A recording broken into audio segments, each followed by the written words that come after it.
अस्सलाम वालेकुम गाइस, आज हम जो है हेयर की थ्योरी पढ़ेंगे, जिसमें हम हेयर कलर के बारे में जो भी हम नॉलेज है हम उसको कोशिश करेंगे क्लास 1 और पार्ट 1 के थ्रू हम इसको जानेंगे। तो हम अपने टॉपिक की तरफ आते हैं, जो कि हमारा टॉपिक है हेयर रूट है और एक हेयर शाफ्ट है। हेयर की थ्योरी पढ़ने के लिए आपको बेसिकली दो चीज़ें पढ़नी ज़रूरी हैं। हेयर रूट्स हैं, उन पे डॉक्टर्स वर्क करते हैं और वो अंदर का एरिया होता है, आप जो खुराक खाते हैं उससे बाल वगैरह बनते हैं और कलर बरकरार रहता है। इसको अगर ज़रूरी हुआ तो हम पढ़ेंगे, अदरवाइज़ हम डायरेक्ट हेयर शाफ्ट की बात करेंगे। हेयर शाफ्ट है, ये ऊपर वाला एरिया है जिस पे बाल होते हैं, प्रोफेशनल लोग काम करते हैं इस एरिया पर, ठीक है। तो हम इस बाल को जो है सिंगल तौर पे देखते हैं कि बाल कैसे होते हैं। अंदर से बाल का टेक्सचर कुछ ऐसे होता है। बाल वैसे तो देखने में छोटा लगता है, पतला सा होता है, लेकिन उसके अंदर 3 उसके पार्ट्स होते हैं, या 3 लेयरिंग आप कह सकते हैं होती है। जो फर्स्ट लेयर ऊपर से होती है ये फिशी होती है, ज़रा फूल जाती है वक्ती तौर पर। तो ये जो ऊपर वाला एरिया होता है इसको हम क्यूटिकल्स कहते हैं। क्यूटिकल्स ऐसे है कि क्यूटिकल्स बाल लोगों के ओपन हो जाते हैं बालों के, तो बाल जो है फूल जाता है जब क्यूटिकल्स ओपन होते हैं, बाल ड्राई डैमेज हो जाता है। जबकि आप इसको जो आप क्यूटिकल्स जब बंद होते हैं तो आयरन वगैरह कर देते हैं, या आपने कोई केमिकल या कोई वर्क कराते हैं तो इसके क्यूटिकल्स बंद हो जाते हैं, तो आपका बाल शाइनी हो जाता है। तो वो ऐसे करके स्मूथ हो जाता है, यानी ऐसे आप इसको फर्ज किया करते हैं आयरन में, तो ये क्यूटिकल्स आपके क्लोज हो जाते हैं। और किसी के क्यूटिकल्स वैसे क्लोज होते हैं, बाल देखने में हेल्दी लग रहा होता है, तो समझ लें बाल हेल्दी है, ठीक है। तो नेक्स्ट जो इसका होता है अंदर वाला सेकंड लेयर, जो सबसे अहम लेयर है वो कोर्टेक्स। तो कोर्टेक्स इसकी अंदरूनी लेयर है, इसको हम मज़ीद आगे डिटेल में पढ़ेंगे। इसके अंदर जो लास्ट बिल्कुल जो लेयर होती है सेंटर वाली, वो मेडोला होता है। मेडोला जो है वो अक्सर हेयर में नहीं होता, बहुत मोटे काले बालों में या बहुत आपका बाल स्ट्रॉन्ग है उनमें होता है, या निग्रो हेयर में होता है, नॉर्मल ये नहीं भी होता। तो हम जो है नेक्स्ट पढ़ते हैं कि कोर्टेक्स को हम डिटेल में पढ़ते हैं। इसी पे हम जो हमारा 80 to 90% वेट है हमारा जो है इसी कॉर्टेक्स में होता है, ठीक है। तो इसको हमने डिटेल में पढ़ना है। कॉर्टेक्स क्या है? कॉर्टेक्स में 80 to 90% हमारा वेट है, इसी पे हम काम करते हैं। और इसी पे जो हम टेम्प्रेरी काम भी करते हैं इसी पे करते हैं, परमानेंट भी इसी पे करते हैं। इसमें दो है, इसमें एक तो बॉन्ड होते हैं और इसमें पिगमेंट्स भी इसी में होते हैं। 3 तरह के पिगमेंट हैं जो नेक्स्ट हम इसको डिटेल में पढ़ेंगे। एक हमारा रेड है, ब्लू है, येलो है, ये हमें गॉड की तरफ से मिलते हैं। ये हमारे से पहले से बालों में ये वाला पिगमेंट होता है, ठीक है। तो नेक्स्ट हमारे पास जो बॉन्ड होते हैं, बॉन्ड 3 तरह के होते हैं। हाइड्रोजन बॉन्ड है, सॉल्ट है, डाइसल्फाइड है। जो हाइड्रोजन बॉन्ड है, हाइड्रोजन बॉन्ड जो है टेम्प्रेरी है, ठीक है। तो इसको हम हाइड्रोजन बॉन्ड को लिख लेते हैं। ये कैसे ब्रेक होगा? हीट से, और ये हो जाता है वाटर से। हीट से कैसे? कि आपके बाल जो है जैसे कि ड्राई डैमेज हैं, आपने उसको हीट दी है, ये ऊपर वाली लेयर पे काम करता है, ये वाला सरफेस पे, ठीक है। इसका बॉन्ड कैसे टूटता है? इसको हम जो है हीट को अप्लाई करते हैं, आयरन कर ले, या आप बेशक इसको वक्ती तौर पे बालों को रोल कर लेते हैं, तो ये इसका बॉन्ड टूट जाता है वक्ती तौर पे। तो बाल जो है हाइड्रोजन बॉन्ड तोड़ के तो आपका बाल उसी शेप में रहता है एक टेम्पररी टाइम के लिए। तो ये बॉन्ड कौन सा है? टेम्पररी। कोई भी काम होगा आप इसी पे करेंगे, ठीक है। तो ये आपका बॉन्ड टूटेगा कैसे? हीट से। और ये रिलैक्स कैसे होगा? हीट जैसे ही बालों से निकल जाएगी, एक टाइम के बाद बाल अपनी शेप में आ जाएगा, तो ये टेम्पररी है। दूसरा जो होगा ये वाटर से टूटता है। जैसे आप बालों की कटिंग करने लगते हैं तो बालों को आप स्प्रे वगैरह करते हैं तो बाल हत्ता के वेवी होता है, लेकिन जैसे आपने स्प्रे किया बाल बिल्कुल सीधा हो जाता है। तो ये टेम्पररी तौर पे बाल जो है इसका बॉन्ड टूट जाता है। हाइड्रोजन इसको तोड़ना आसान होता है और ये टेम्परेरी होता है। और इसको आपने स्प्रे वगैरह किया या आप नहाते हैं बालों को धोते हैं तो आपने देखे बाल सीधे हो जाते हैं, बालों का बॉन्ड ब्रेक हो जाता है। तो ये अपनी जगह पे वापस कैसे आता है? ये अपनी जगह पे वापस आता है जैसे जैसे बाल सूखता जाता है, बाल अपनी जगह पे वापस आ जाता है। तो टेम्परेरी है, एक हीट और वाटर से ही टूटता है, और ये अपनी जगह पे भी जैसे आता है मैंने आपको बता दिया, ड्राई होता है और हीट निकलती है तो अपनी जगह पे।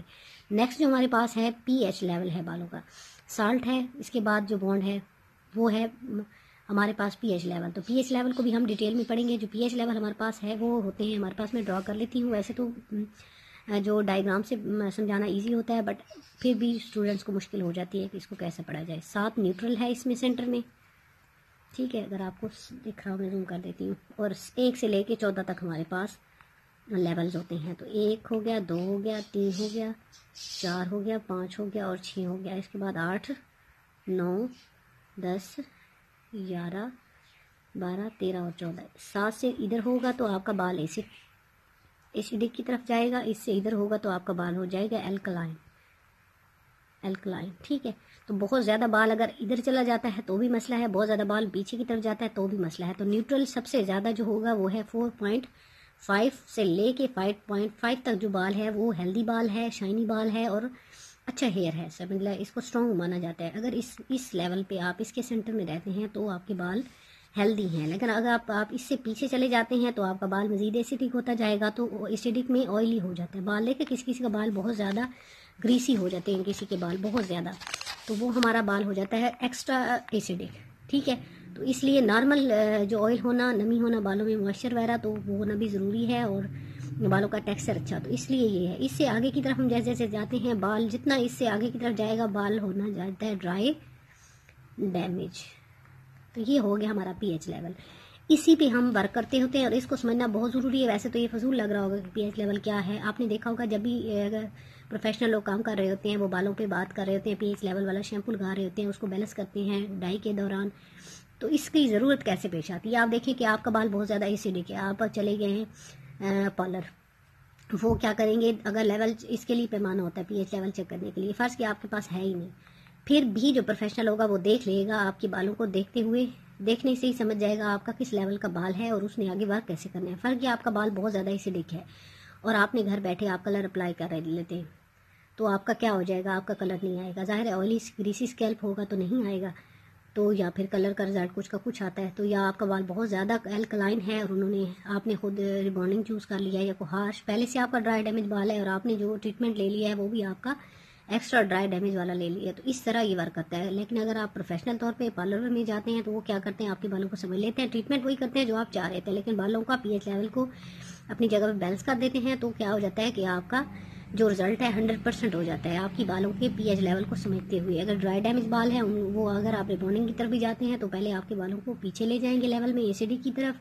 शैम्पू करेंगे, आपके बालों में ऐसे ट्रीटमेंट्स करेंगे जिससे आपका बालों का पीएच लेवल नॉर्मल हो, उसके बाद कलर और जो आप रिबॉन्डिंग वगैरह करवाते हैं वो। तो ये उम्मीद है आपको इस चीज़ की समझ आ गई होगी। मज़ीद भी अगर ज़रूरत हुई तो वीडियोज़ में अगर हम बात करेंगे तो फिर आपको पीछे जब पढ़ा होगा तो आपको समझ आएगी। ठीक है ना। तो इसके बाद हम आ जाते हैं डाइसल्फाइड की तरफ। डाइसल्फाइड जो बॉन्ड है ये हमारा जो इसको हम परमानेंट कह सकते हैं, परमानेंट बॉन्ड। ठीक है, परमानेंट बॉन्ड होता है ये, वक्ती तौर पे नहीं, इसको हमने परमानेंट तौर पे बॉन्ड को तोड़ना होता है। तो ये क्या होगा, परमानेंट तोड़ते हैं तो ज़्यादा हार्ड होगा, इस बॉन्ड को तोड़ना बहुत ज़्यादा हार्ड हो जाता है। तो इसके लिए हमें क्या होता है, हमें हाई केमिकल की ज़रूरत होती है। हम किसी भी केमिकल के बगैर इसको नहीं तोड़ सकते। तो केमिकल हमारे पास सबसे पहला क्या केमिकल है, रिलैक्सर। जो रिबॉन्डिंग की पहली क्रीम होती है रिलैक्सर, उससे हम इसके बॉन्ड को तोड़ते हैं। तो बॉन्ड टूटता है तो बाल यूं यूं हो जाता है। आप पहली क्रीम अप्लाई करते हैं 15 से 20 मिनट बाद बालों का बॉन्ड टूटना शुरू हो जाता है। तो बाल को जितना आप खींचते जाते हैं बाल उतना लंबा होता जाता है, या गांठ बांधते हैं तो बालों की जो वो गांठ है बंधी रहती है, तो क्या हो जाता है, इसका बॉन्ड टूट जाता है। तो ये परमानेंट तौर पे बॉन्ड टूटता है। इसको फिर हम फिक्सर लगा के, सेकंड क्रीम लगा के इसको रिलैक्स कर देते हैं, तो ये फिर इसका बॉन्ड वहीं पे हम लॉन्ग टाइम के लिए फिक्स कर देते हैं। लेकिन इसको अगर आपने इस पे वर्क करना होगा तो आपने इसको तोड़ना भी होगा। अगर आपने बॉन्ड को नहीं तोड़ा है तो फिर आपका वर्क 100% नहीं होगा। तो कोशिश की है मैंने इसको बहुत ज़्यादा इजीली समझाने की।